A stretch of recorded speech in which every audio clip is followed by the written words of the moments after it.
Hello and welcome to a very special episode of 52 Weeks, 52 Scientists. This week we have with us Carl Linnaeus, the Swedish zoologist and botanist who formalized binomial nomenclature. He's the father of modern taxonomy and known as the father of modern botany. And he did all that being born in 1707.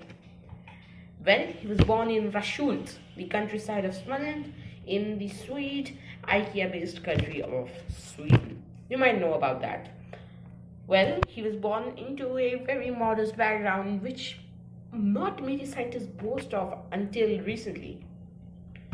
He went to Lund University. At Lund University, his curriculum was mostly about botany, and Rothman showed him that it was a serious subject that serious people studied.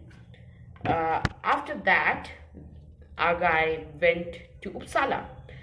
In August 1728, he decided to go to Uppsala because Rothman said, and it's a better choice because he wanted to study both medicine and botany at this point. And he wrote many theses, and it was actually a lot of fun, according to him, there. Then he went on an expedition to Lapland. Okay, let's talk about it for a quick second out there. The expedition to Lapland is basically his magnum opus at this point. It's his biggest trip he just did, and he was curious about the tundra biology and the ecology of Lapland. And there was the Sami people. Now, the Sami people were a native tribe that has lived in Scandinavia before Viking and Anglo-Saxon influence became dominant. In a way, these are the natives of Scandinavia. These are the people who migrated over to places like Alaska and Canada. So that's pretty cool. He was very curious and he went for a trip there. Then for many years, he lived in the Netherlands, the country of canals. In the country of canals, his stay was of about 3 years. Here he earned a doctorate, but we shall get to his doctorate in a second. So let's talk about his doctorate now. So he got his doctorate with Hardwick. Now the University of Hardwick was run as this sort of really shady place because these guys would give you degrees in a week or less, and he spent most of his time just printing his thesis. Imagine your college days would be just printing your thesis. Anyways, he did work on the Systema Naturae. Systema Naturae is his magnum opus. You can read about it. I'm not going into further detail apart from the fact that it's basically a book that outlines his view of the world of plants and animals. Anyways, he then wrote the Nutrix Noveca. Now, what is Nutrix Noveca? See, at the time it was really prevalent in the upper class women of Europe to send their kids to other women who would breastfeed them. He said, well, breastfeed for your own kids, and this book was all about its benefits. He then wrote Species Planetarium. Okay, let's take a few minutes and talk about Species Planetarium. This work is internationally accepted as a starting point of modern botanical nomenclature, or naming things. Issued on 24th May, a day after his 46th birthday. Then the second volume coming on 16th of August.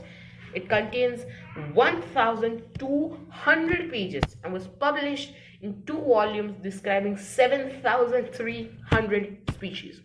Same year, the king dubbed him Knight of the Order of the Polar Star, and he's the first civilian in Sweden to become a knight in this order.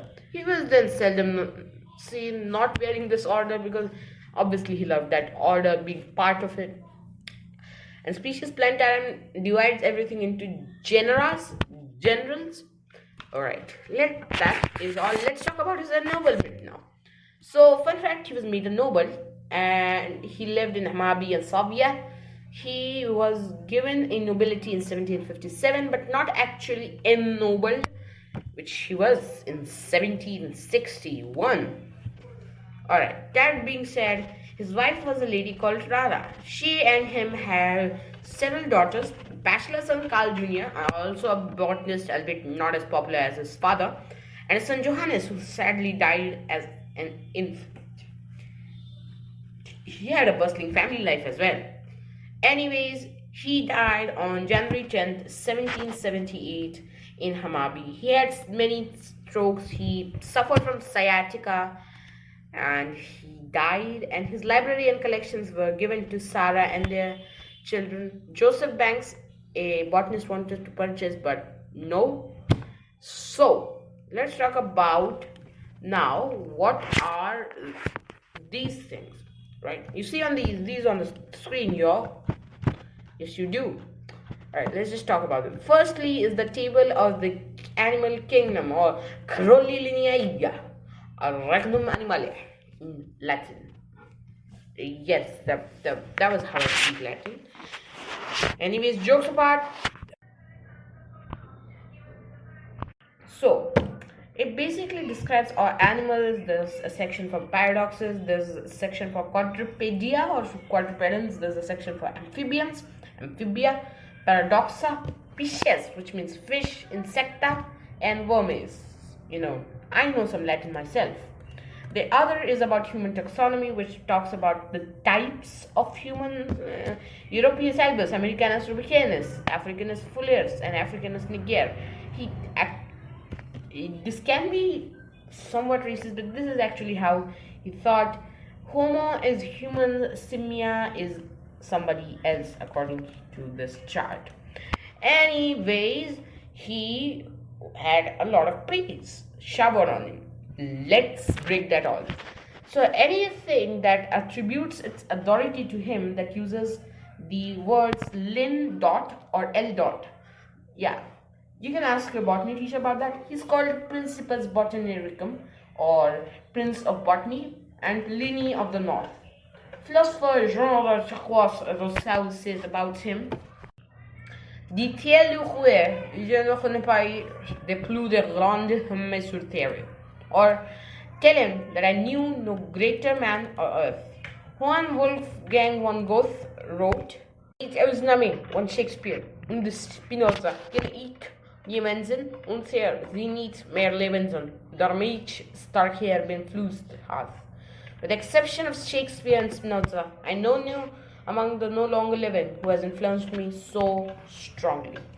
And finally, Swedish author August Strindberg writes: Linnaeus var verkligen en poet som rakade bilden från sig. He was in reality a poet hoping to become a naturalist.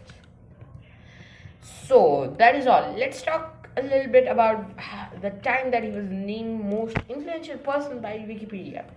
See, they did a thing and Carl Linnaeus came in, right? And that was a shocker to a lot of people, right? This is a bit different because, right, people don't think, specifically Wikipedia numbers. So a group of computer programmers then put on a Python script, and basically they did is internet's consensus, then ranks them by length of every number, like according to Wikipedia. So number 10, you have Joseph Stalin, the dictator of the Soviet Union. Number 2, Sidney Lee, an English biographer. Napoleon, 8. George Washington, 7th. Queen Victoria, 6th. Churchill, 5th. Roosevelt, 4th.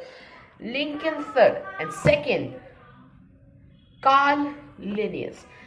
Just Adolf Hitler ahead of him. The most influential person is Carl von Linnaeus, according to them. Well, that's it. Thanks to for images in order of appearance, Cobb's Viagati images, Stefano Bianchetti, Wikimedia Commons, The Economic Times, Expatica.com, and other sources that I have taken photos through Canva from. I would also like to thank all of everybody, that is me. We produced this at Studio 78.104, Aurangabad by Studio 78.104. I researched, wrote, and produced this, and I am the only voice in this video. We hope you like this video, and we hope you could give us a subscribe and a like now. If that would be really cool, comment down below if the comments are enabled. And I guess that's all. Thank you for watching, and we'll meet you in next week's video. That's going to be a very, very, very interesting one, in fact.